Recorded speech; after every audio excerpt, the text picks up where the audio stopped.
Welcome to our member. Assalamualaikum. Apa kabar hari ini? Semoga sehat selalu ya. Kenalkan kami dari kelompok 5 Sistem Informasi Manajemen. Dan pada video kali ini kita bakal bahas tentang manajemen proyek. Dan saya nggak sendiri di sini, saya akan ditemani oleh rekan-rekan saya. Untuk itu simak terus video ini dari awal sampai akhir. Oke baik, sebelumnya perkenalkan saya dengan Zulaiha. Oke baik, kita langsung masuk ke materinya. Di sini saya akan membahas tentang proyek, operasi, dan manajemen proyek. Untuk proyek itu sendiri adalah rencana serangkaian yang unik, kompleks, dan saling terhubung, yang memiliki tujuan yang sama dan harus diselesaikan dalam waktu tertentu, sesuai dengan anggaran, sesuai dengan spesifikasi yang telah disepakati. Untuk operasi sendiri adalah pekerjaan yang berulang, sedangkan proyek adalah pekerjaan yang bersifat sementara. Manajemen proyek mengacu pada penerapan pengetahuan, keterampilan, peralatan, dan teknik untuk mencapai target tertentu dengan anggaran dan waktu yang terbatas. Baik, selanjutnya saya akan memaparkan terkait kegagalan proyek dan beserta akibatnya. Tingkat kegagalan proyek perangkat lunak berkisar antara 50% sampai dengan 80%. Berikut merupakan berbagai penyebab kegagalan perangkat lunak yang paling umum. Yang pertama yaitu perhitungan yang salah. Ini terlihat pada fungsi-fungsi seperti perhitungan, tanggal, dan keuangan. Tanpa pengelolaan yang baik, kemungkinan besar proyek perangkat lunak akan mengalami konsekuensi. Yang pertama yaitu proyek manajemen yang jelek, yaitu biaya yang membengkak, waktu yang terlewat, aspek teknis lemah yang mengganggu hasil, beserta gagal memberi manfaat. Adapun selanjutnya yaitu variabel utama pada proyek. Yang pertama yaitu ada skop. Skop ini yaitu mendefinisikan pekerjaan apa yang termasuk atau tidak termasuk dalam suatu proyek. Yang kedua yaitu time. Time adalah banyak waktu yang dibutuhkan untuk menyelesaikan proyek. Manajemen proyek biasanya menetapkan jumlah waktu yang dibutuhkan untuk menyelesaikan komponen utama dari proyek tersebut. Adapun yang ketiga cost. Cost ini adalah biaya berdasarkan waktu untuk menyelesaikan sebuah proyek dikalikan dengan biaya sumber daya sebuah proyek. Sumber daya manusia yang dibutuhkan untuk menyelesaikan proyek, biaya informasi proyek sistem, juga termasuk biaya hardware, software, dan ruang kerja. Adapun yang keempat yaitu quality. Quality merupakan indikator seberapa baik hasil akhir dari sebuah proyek memenuhi tujuan yang ditetapkan oleh manajemen. Adapun yang terakhir yaitu risk atau resiko, mengacu pada masalah potensial yang akan mengancam keberhasilan proyek.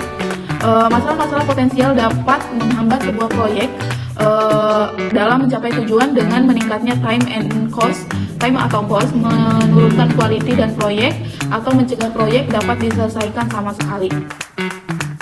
Halo, perkenalkan nama saya Fahri Ferdiansa. Selanjutnya ada siklus hidup manajemen proyek. Yang pertama ada inisiasi proyek, yaitu mengidentifikasi masalah dan mengevaluasi apakah perlu menciptakan solusi berbasis proyek. Yang kedua ada perencanaan proyek, yaitu menetapkan tujuan dan ruang lingkup. Selanjutnya yang ketiga ada implementasi atau pelaksanaan proyek, yaitu produk aktual dan pekerjaan berlangsung untuk mencapai tujuan proyek. Selanjutnya yang keempat ada penutupan proyek, yaitu mengkomunikasikan penyelesaiannya kepada pemangku kepentingan utama.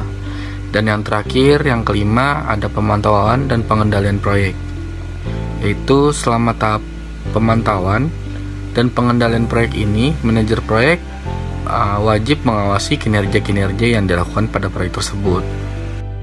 Mengelola risiko proyek. Risiko positif, di mana risiko positif ini yaitu peluang yang dapat memberikan dampak positif pada proyek. Contohnya penghematan budget, percepatan waktu, dan lain-lain.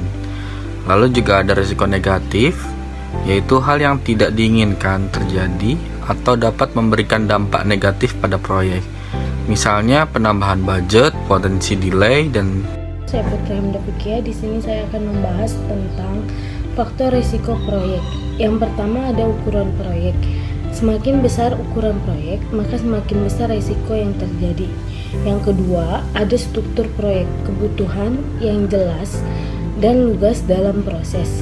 Yang ketiga ada pengalaman dan teknologi. Risiko naik juga kekurangan keahlian teknik. Lalu ada strategi utama manajemen risiko. Yang pertama ada risk mitigation, adalah tindakan untuk mencegah atau mengurangi dampak risiko sebelum terjadi, yang berfungsi sebagai pertahanan tingkat pertama untuk risiko paparan tinggi. Yang kedua ada contingency plan, yaitu rencana tindakan untuk menanggulangi ketika terjadinya resiko, yang berfungsi sebagai rencana pengganti untuk resiko paparan tinggi.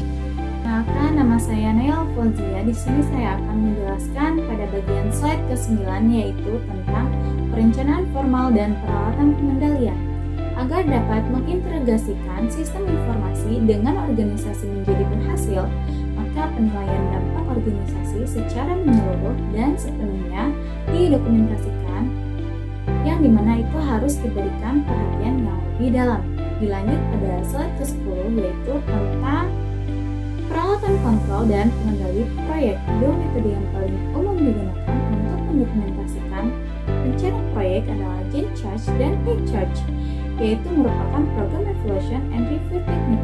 Meskipun Gantt chart dapat menunjukkan awal dan akhir kegiatan proyek, namun tidak menggambarkan dependensi tugas. Untuk itu, chart digunakan. Oke baik, terima kasih udah nonton video ini dari awal sampai akhir. Semoga video ini bermanfaat.